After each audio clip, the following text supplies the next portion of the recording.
Kanina po ay ating tinalakay kung paano maiiwasan na mahulog sa isipang counterproductive na humahadlang sa sarili nating sa pag-unlad.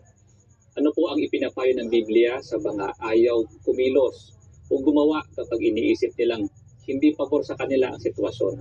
Ganito po ang mababasa sa Ecclesiastes 11, ang talata po ay 4. Kung palagi ka lang maghihintay ng magandang panahon, hindi ka makakapagtanim at wala kang aanihin.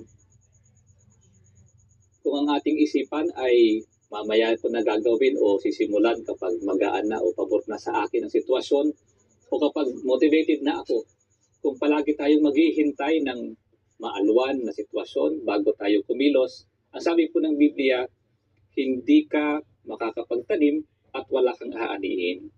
Kung ang isang bagay ay mahalaga, simulan na natin kaagad. Huwag mag-aksaya ng pagkakataon at panahon. Kung ang sitwasyon po ay tila hindi pabor sa atin, lalong dapat tayong kumilos at gumawa upang lumikha ng magandang pagkakataon para sa atin. Paano po kung masyadong mahirap ang sitwasyon at malaki ang hamon na nakaatang sa atin? Dapat ba tayong sumuko? Hindi po. Paano natin haharapin ang mabigat na at malaking hamon sa ating buhay? Ganito po ang ipinapayo ng Biblia. Dito po sa unang Kronika 28, talata po ay 20. Magpakalakas ka at magpakatapang at magsimulang gumawa. Huwag kang matakot sa laki ng gawain, sapagkat ang Panginoon na aking Diyos ay kasama mo. Hindi kanya pababayaan, titiyakin niya na ang lahat ng bagay ay matatapos ng wasto. Ito po ay pahayag ni Haring David sa kanyang anak na si Solomon bilang paghahanda sa pagtatayo ng templo ng ating Panginoong Diyos. Napakalaki ng gawain na dapat niyang harapin. Itinanong po ba niya kung kaya niya itong gawin o harapin? Hindi na po. Ang sabi ni Haring David, magpakalakas ka at magpakatapang at magsimulang gumawa. Huwag kang matakot sa laki ng gawain sapagkat ang Panginoon na ating Diyos ay kasama mo. Bakit po hindi na dapat matakot gaano man po kalaki ang gawain o challenging man yung sitwasyon? Sapagkat ang sabi po, hindi kanya pababayaan, titiyakin niya na ang lahat ng bagay ay matatapos ng wasto.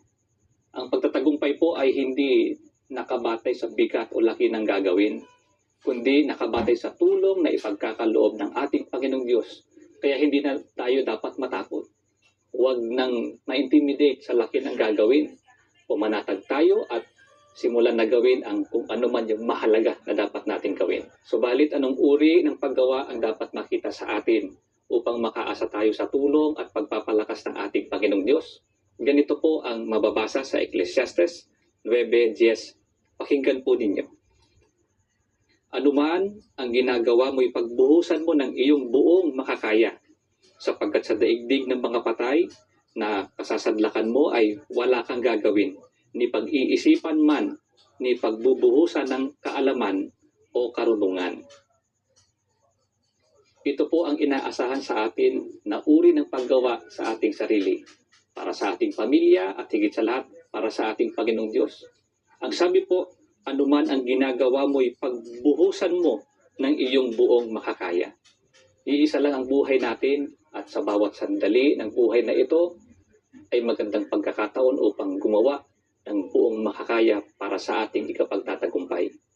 Nawa po ay nagabayan kayo ng mga salita ng Panginoong Diyos sa programang ito ng Iglesia ni Cristo, ang gabay sa mabuting asal. Magbabalik pa po kami.